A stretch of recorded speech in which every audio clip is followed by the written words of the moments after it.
कहानी की शुरुआत सनशाइन वैली नाम के एक बहुत ही खूबसूरत अनाथालय से होती है। ये अनाथालय चारों तरफ से मखमली मैदानों और घने जंगलों से घिरा हुआ है। यहाँ रहने वाले मासूम बच्चे एक दूसरे को सगे भाई बहनों से भी बढ़कर मानते हैं। इन सभी बच्चों की देखभाल करने के लिए एक बेहद दयालु दिखने वाली महिला है जिसका नाम सोफिया है। यहाँ के बच्चे सोफिया को प्यार से माँ कहकर बुलाते हैं। माँ सोफिया सभी बच्चों को बहुत अच्छी तालीम देती है और रोज उनका दिमागी IQ टेस्ट लिया जाता है। सोफिया का कहना है कि वो बच्चों को इतना होशियार इसलिए बना रही है ताकि जब बाहर की दुनिया से कोई अच्छा परिवार उन्हें गोद लेने अडॉप्ट करने आए तो वे एक बेहतरीन जिंदगी जी सकें। लेकिन इस अनाथालय की दो बातें बहुत ही अजीब और रहस्यमयी हैं। पहली बात यह कि यहाँ रहने वाले हर एक बच्चे की गर्दन पर एक खास नंबर का टैटू छपा हुआ है जो उनकी पहचान है। दूसरी बात, यहाँ का कोई भी बच्चा अनाथालय के चारों ओर लगी लकड़ी की बाड़ फेंस को पार नहीं कर सकता। इसके अलावा वहाँ एक विशाल मुख्य द्वार मैन गेट भी है जिसके पास जाने की सख्त मनाही है।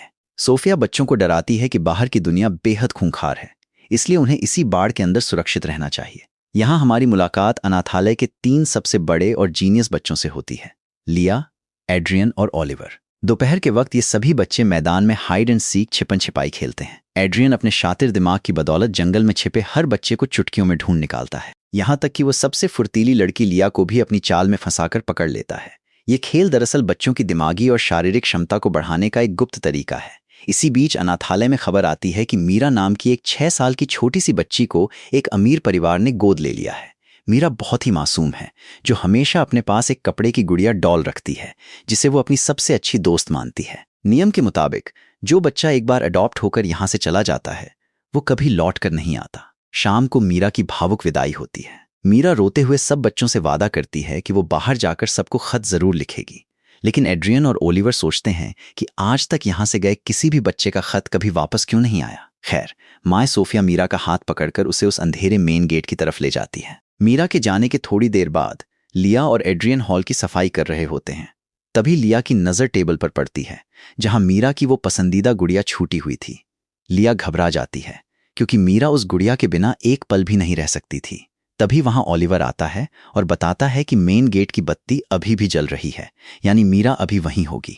अगर तुम दोनों तेजी से जाओ तो उसे ये गुड़िया लौटा सकते हो। लिया और एड्रियन जानते थे कि गेट के पास जाना सबसे बड़ा अपराध है, फिर भी मीरा के प्यार में वे गुड़िया लेकर चुपके से मेन गेट की तरफ भागते हैं। जब वे गेट के पास पहुंचते हैं तो वहां एक बड़ा ढका हुआ ट्रक खड़ा दिखाई देता है। उन्हें लगता है कि मीरा शायद इसी ट्रक के अंदर बैठी होगी। एड्रियन और लिया ट्रक के पिछले हिस्से में झांकते हैं, लेकिन अंदर का भयानक नजारा देखते ही दोनों की चीख निकल जाती है। ट्रक के अंदर मीरा की बेजान लाश पड़ी हुई थी और उसकी छाती पर एक अजीब लाल रंग का फूल गड़ा हुआ था। लिया डर के मारे कांपने लगती है और उसके हाथ से वो गुड़िया जमीन पर गिर जाती है। तभी अचानक भारी कदमों की आहट सुनाई देती है। एड्रियन समझदारी दिखाता है और लिया का मुंह दबाकर ट्रक के नीचे छुप जाता है। वहां वे देखते हैं कि 2 बेहद खौफनाक और विशालकाय दानव डीमंस वहां आते हैं। वे दोनों दानव मीरा की बॉडी को उठाकर पानी से भरे एक बड़े कांच के जार में डाल देते हैं। वे राक्षस आपस में बात कर रहे होते हैं कि इस फार्म के इंसानों का मांस सबसे स्वादिष्ट और प्रीमियम क्वालिटी का होता है और इन बच्चों को केवल उनके भोजन के लिए यहाँ पाला जा रहा है। उनकी बातें सुनकर लिया और एड्रियन के पैरों तले जमीन खिसक जाती है।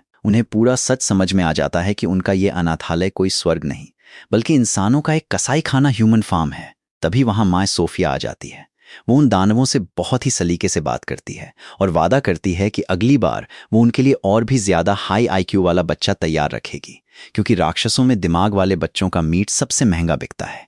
इसी बीच एक दानव को इंसानी बच्चे की गंध आती है। वो नीचे झुककर देखता है तो उसे जमीन पर मीरा की गिरी हुई गुड़िया मिलती है। राक्षस उसे उठाकर सोफिया को दे देता है। सोफिया समझ जाती है कि कोई बच्चा यहाँ चुपके से आया था। हालांकि लिया और एड्रियन राक्षस के देखने से पहले ही वहां से भागकर सीधे घने जंगल में पहुंच जाते हैं।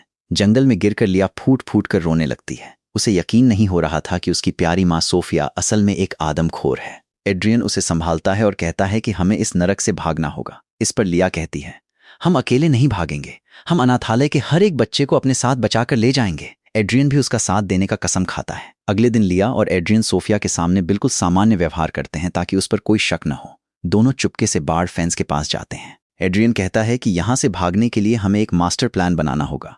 जब तक योजना पूरी न हो जाए तब तक बाकी बच्चों को कुछ नहीं बताना है। इसके बाद दोनों बाड़ को पार करके आगे की जगह की जांच करने निकलते हैं।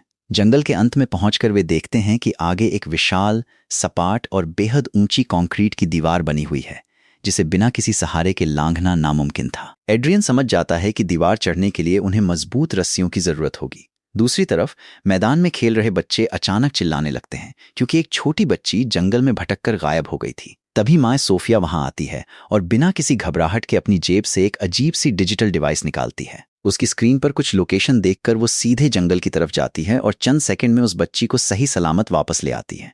ये देखकर लिया और एड्रियन समझ जाते हैं कि सोफिया ने हर बच्चे के शरीर के अंदर कोई सीक्रेट लोकेशन ट्रैकर चिप लगा रखा है, यानी अब उनका भागना और भी कठिन हो गया था। अगले दिन लिया और एड्रियन फिर से जंगल में जाते हैं और एक खोखले पेड़ के तने में कुछ चुराई हुई रस्सियां छिपा देते हैं। तभी ओलिवर वहां आ पहुंचता है और उन्हें रंगे हाथों पकड़ लेता है। ओलिवर सीधे पूछता है, तुम दोनों क्या खिचड़ी पका रहे हो? एड्रियन और लिया बिना कुछ छिपाए ओलिवर को उस खौफनाक रात का सारा सच बता देते हैं। ओलिवर बेहद व्यावहारिक प्रैक्टिकल लड़का था। वो बिना समय गंवाए उनकी बात मान लेता है और इस एस्केप मिशन में शामिल हो जाता है। इसके बाद तीनों अनाथालय की पुरानी लाइब्रेरी में जाकर रिसर्च करते हैं। वहां ओलिवर उन्हें कुछ खास किताबें दिखाता है जिन पर एक उल्लू का सिंबल लगा था और उसके चारों ओर सीक्रेट कोड बने हुए थे। जब वे कोड को डिकोड करते हैं तो उन्हें पता चलता है कि आर्थर वैलेंटाइन नाम का एक रहस्यमयी आदमी इस फार्म की सच्चाई जानता है और उसने इन किताबों के जरिए बच्चों के लिए भागने के गुप्त सुराग छोड़े हैं। इस खुलासे से बच्चों को उम्मीद की एक नई किरण दिखाई देती है। शाम को सोफिया सभी बच्चों को हॉल में इकट्ठा करती है और एक नई असिस्टेंट से मिलवाती है जिसका नाम सिस्टर हेलेना था। हेलेना दिखने में काफी डरावनी और चालाक लग रही थी। उसे देखते ही तीनों समझ जाते हैं कि अब उन पर नजर रखने के लिए एक नहीं बल्कि दो पहरेदार आ चुके हैं। अगले दिन लिया, एड्रियन और ओलिवर एक नई रणनीति अपनाते हैं। वे सभी बच्चों को जंगल में टैग का खेल खिलाते हैं। असल में खेल खेल में वे बच्चों को दुश्मनों से छिपना, भागना और स्टैमिना बढ़ाना सिखा रहे थे। उसी रात एड्रियन एक बात नोटिस करता है और लिया ओलिवर को बताता है कि हम जो भी प्लानिंग करते हैं उसकी भनक सोफिया को लग जाती है। इसका मतलब हमारे बीच ही कोई सोफिया का जासूस स्पाई छिपा है। जासूस को बेनकाब करने के लिए एड्रियन एक जाल बिछाता है। वो अपनी टीम में दो और बड़े बच्चों, जैक और एलिस को शामिल करने का नाटक करता है। जब वे दोनों को सच बताते हैं तो जैक को विश्वास नहीं होता। तब लिया रोते हुए मीरा की मौत की कसम खाती है जिससे एलिस और जैक को यकीन हो जाता है। इसके बाद जासूस को पकड़ने के लिए एड्रियन, जैक और एलिस को रस्सियां छिपाने की दो अलग अलग फर्जी जगहों के बारे में बताता है। एलिस को बेड के नीचे और जैक को स्टोर रूम में। उसी रात एक अनजान बच्चा चुपके से सोफिया के दरवाजे के नीचे एक सीक्रेट नोट सरका देता है जिसमें रस्सियों की फर्जी लोकेशन लिखी थी। अगली सुबह जब एड्रियन उस जगह जाता है तो रस्सियां गायब मिलती हैं। सारा शक जैक और एलिस पर जाता है। ओलिवर गुस्से में कहता है कि देखा, उन पर भरोसा नहीं करना चाहिए था। लेकिन एड्रियन मुस्कुराते हुए कहता है, नहीं ओलिवर, वे दोनों बेकसूर हैं। मैंने तीसरी फर्जी लोकेशन की जानकारी सिर्फ एक ही इंसान को दी थी। और एड्रियन ओलिवर की तरफ देखकर कहता है, असली जासूस तुम हो ओलिवर। ओलिवर शांत हो जाता है और सच स्वीकार कर लेता है। वो बताता है कि वो खुद को जिंदा रखने के लिए सोफिया के लिए जासूसी कर रहा था ताकि सोफिया उसका अडॉप्शन टालती रहे। ओलिवर कहता है, मैं अकेले नहीं भाग सकता था, इसलिए मैंने जानबूझकर मीरा की गुड़िया छोड़ी थी और तुम्हें मेन गेट भेजा था ताकि तुम सच देख सको और भागने का प्लान बनाओ। लिया और एड्रियन को झटका लगता है, लेकिन वे जानते थे कि ओलिवर दिल का बुरा नहीं है। वे उसे टीम से निकालने के बजाय एक डबल एजेंट बना देते हैं, यानी ओलिवर सोफिया को झूठी खबरें देगा और सोफिया की खबरें एड्रियन को। इसके बाद ओलिवर उन्हें अपने कमरे के सीक्रेट कैबिन में ले जाता है जहां उसने सोफिया से चुराया हुआ सामान रखा था, जैसे कुछ केमिकल्स और एक खास गैजेट जो बच्चों के शरीर में लगे ट्रैकर सिग्नल को ब्लॉक कर सकता था। शाम को ओलिवर सोफिया का ध्यान भटकाने के लिए कहता है कि लिया और एड्रियन आपके खाने में जहर देने की सोच रहे हैं। लेकिन सोफिया ठंडे स्वर में कहती है, ओलिवर, तुम्हारा काम पूरा हुआ। अगले महीने तुम्हारा शिपमेंट तय हो चुका है। यह सुनकर ओलिवर अंदर से कांप जाता है पर अपने चेहरे पर डर नहीं आने देता। अगले दिन पांचों बच्चे दीवार के पास रस्सियों का टेस्ट करने जाते हैं। तभी अचानक सिस्टर हेलेना वहां आ धमकती है। बच्चों को लगता है कि सब खत्म हो गया, लेकिन हेलेना मुस्कुराते हुए अपनी कॉलर हटाकर अपनी गर्दन पर लगी एक सीक्रेट इलेक्ट्रॉनिक चिप दिखाती है। वो बताती है कि वो भी कभी इस फार्म की कैदी थी और सोफिया को हटाकर खुद यहाँ की हेड बनना चाहती है ताकि अपनी जान बचा सके।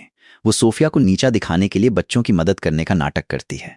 उसी रात हेलेना बच्चों को इस दुनिया का सबसे खौफनाक इतिहास बताती है।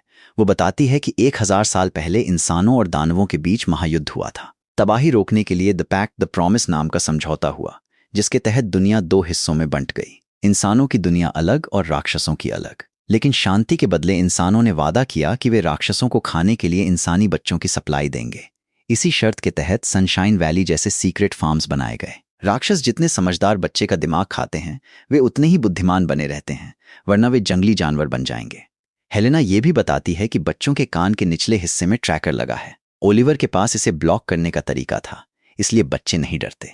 ये देखकर हेलेना समझ जाती है कि बच्चे बहुत आगे निकल चुके हैं। अगले ही दिन सोफिया हेलेना के पास एक सरकारी लेटर लेकर आती है और बताती है कि हेडक्वार्टर ने उसका ट्रांसफर दूसरे फार्म में कर दिया है। हेलेना समझ जाती है कि सोफिया को उसकी चालबाजियों की भनक लग चुकी है और अब उसकी मौत तय है। अनाथालय से निकलने से पहले हेलेना बच्चों के लिए एक सीक्रेट फाउंटेन पेन छुपाकर छोड़ जाती है। जब हेलेना मेन गेट पर पहुंचती है तो वहां उसकी मुलाकात फार्म्स की सुप्रीम लीडर द ग्रैंडमा से होती है। हेलेना अपनी जान बचाने के लिए चिल्लाती है कि बच्चे भागने की फिराक में हैं, लेकिन ग्रैंडमा सोफिया पर पूरा भरोसा करती है। तभी अंधेरे से एक विशाल राक्षस निकलता है और हेलेना को वहीं मार डालता है। हेलेना के खात्मे के बाद लिया और एड्रियन बिना वक्त गंवाए दीवार की तरफ बढ़ते हैं ताकि बाहर का रास्ता देख सकें। दूसरी तरफ ओलिवर अनाथालय के अंदर सोफिया को बातों में उलझाए रखता है, लेकिन सोफिया चाल पहचान जाती है और ओलिवर को कमरे में बंद करके खुद जंगल की तरफ दौड़ पड़ती है। जैक आकर ओलिवर को कमरे से निकालता है और दोनों एड्रियन को अलर्ट करने भागते हैं, लेकिन बहुत देर हो चुकी थी। सोफिया सीधे उस दीवार के पास पहुंच जाती है। वो बच्चों को डांटते हुए कहती है, मैंने तुम्हें सब कुछ दिया, फिर भी तुमने नियम तोड़ा। लिया सोफिया को पीछे से कसकर पकड़ लेती है और चिल्लाती है, एड्रियन तुम भाग जाओ। लेकिन सोफिया बहुत ताकतवर थी। वो पलक झपकते ही लिया की टांग को इतनी बेरहमी से मरोड़ती है कि उसकी हड्डी टूट जाती है। लिया दर्द से चीख उठती है। एड्रियन अपनी दोस्त को इस हाल में छोड़कर भागने से मना कर देता है। सोफिया हंसते हुए ऐलान करती है, कल एड्रियन का एडॉप्शन है, कल उसका आखिरी दिन है।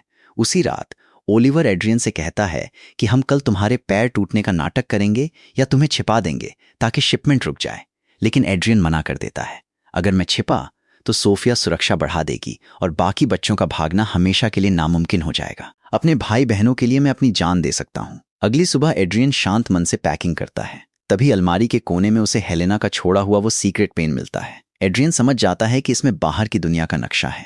वो पेन जेब में रख लेता है। जाने से पहले एड्रियन चुपके से दीवार पर चढ़कर बाहर का नजारा देखता है, लेकिन दीवार के उस पार देखते ही उसके होश उड़ जाते हैं। वहां कोई रास्ता नहीं, बल्कि एक गहरी असीम खाई चज़्म थी। एड्रियन तुरंत वापस आता है और कागज के टुकड़े पर खाई का नक्शा बनाकर लिखता है, दीवार के पार गहरी खाई है, सीधे मत कूदना। खाई पार करने के लिए तुम्हें सोफिया के कंट्रोल रूम के पास बने मुख्य पुल का इस्तेमाल करना होगा। वो इस नक्शे और सीक्रेट पेन को लिया के गद्दे के नीचे छिपा देता है। शाम को एड्रियन की विदाई होती है।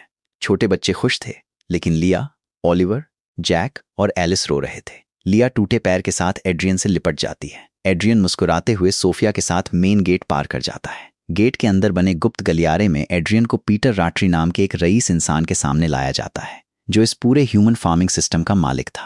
पीटर एड्रियन की बुद्धिमानी से प्रभावित होकर उसे अपनी योजनाओं के बारे में बताने लगता है। एड्रियन शांत होकर कहता है, मुझे ये सब बताने की जरूरत नहीं है, मैं अपनी मर्जी से अपने दोस्तों को बचाने आया हूं। तभी अंधेरे से एक खूंखार राक्षस निकलता है और एड्रियन का खात्मा कर देता है। अनाथालय में लिया पूरी तरह टूट चुकी थी।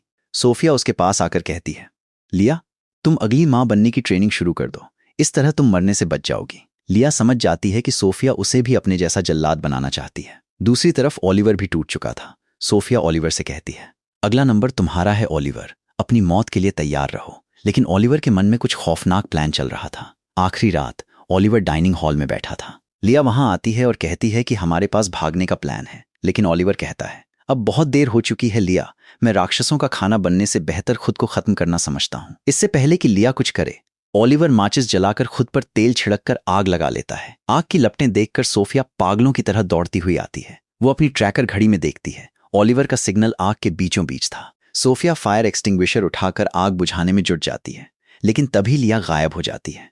फर्श पर सोफिया को खून की बूंदें और कटा हुआ कान का मांस मिलता है। सोफिया समझ जाती है कि उसके साथ धोखा हुआ है। फ्लैशबैक, एड्रियन ने जाने से पहले लिया के लिए जो नोट छोड़ा था, उसमें लिखा था कि ओलिवर खुद को जलाने की कोशिश करेगा, उसी का फायदा उठाकर हमें भागना है। लिया ने पैर ठीक होने का नाटक किया था और जैक एलिस के साथ मिलकर पूरी तैयारी कर ली थी। जब ओलिवर आग लगाने वाला था, लिया ने आखिरी पल में उसे पीछे खींचा, चाकू से उसके कान का ट्रैकर काटकर आग में फेंक दिया और अपने कान का ट्रैकर भी काटकर फेंक दिया। वर्तमान में लिया ओलिवर को लेकर जंगल की तरफ भागती है। ओलिवर पूछता है, बाकी बच्चे? लिया बताती है, सबके ट्रैकर निकाल दिए गए हैं, वे दीवार की तरफ बढ़ चुके हैं। लेकिन 4 साल से छोटे बच्चों को हम यहीं छोड़ रहे हैं, क्योंकि वे खाई पार नहीं कर पाएंगे। मैंने छोटे बच्चे फिल को सच बता दिया है, हम 2 साल में उन्हें बचाने वापस आएंगे। सोफिया लालटेन लेकर अकेले जंगल में उनका पीछा करती है। सभी बच्चे दीवार पर चढ़ जाते हैं, लेकिन खाई देखकर डर जाते हैं। तभी जैक अपनी पूरी ताकत से रस्सी में बंधा हुक हवा में लहराकर खाई के पार एक मजबूत पेड़ पर फंसा देता है। एक एक करके बच्चे जिप लाइन की तरह हैंगर्स के सहारे उस खौफनाक खाई को पार करने लगते हैं। आखिरी में लिया बचती है। तभी सोफिया दीवार पर पहुंच जाती है और चिल्लाती है, रुक जाओ लिया, बाहर मर जाओगी। लिया मुस्कुराते हुए कहती है, गुड बाय मॉम, हम अपनी किस्मत खुद लिखेंगे। और वो हवा में छलांग लगाकर जिप लाइन के सहारे खाई पार कर जाती है। पहुंचते ही जैक रस्सी काट देता है। सोफिया दीवार पर अकेली खड़ी रह जाती है। वो चाहती तो अलार्म बजा सकती थी, लेकिन बच्चों की हिम्मत देखकर उसका दिल पिघल जाता है। उसे अपना बचपन याद आ जाता है जब वो भी भागना चाहती थी। सोफिया मुस्कुराती है और मन ही मन कहती है, जीत गए तुम लोग, हमेशा खुश रहना। वो वापस जाकर छोटे बच्चों को गले लगा लेती है। सुबह की पहली किरण के साथ सभी बच्चे जंगल पार करके एक बेहद खूबसूरत खुले मैदान में आ जाते हैं। लिया अपनी जेब से एड्रियन का दिया हुआ वो सीक्रेट पेन निकालती है और बटन दबाती है। हवा में एक होलोग्राम मैप चालू होता है और आर्थर वैलेंटाइन का मैसेज उभरता है, बाहर की दुनिया में तुम्हारा स्वागत है। रास्ता कठिन है, लेकिन उम्मीद मत छोड़ना। लिया और ओलिवर एक दूसरे को देखकर मुस्कुराते हैं। भले ही एड्रियन आज उनके साथ नहीं था, लेकिन उसकी कुर्बानी की बदौलत वे सब आज आज़ाद थे। लिया सभी बच्चों का हाथ थामकर आगे बढ़ती है और कहती है, ये हमारी नई सुबह है। और इसी के साथ ये रोमांचक कहानी समाप्त होती है।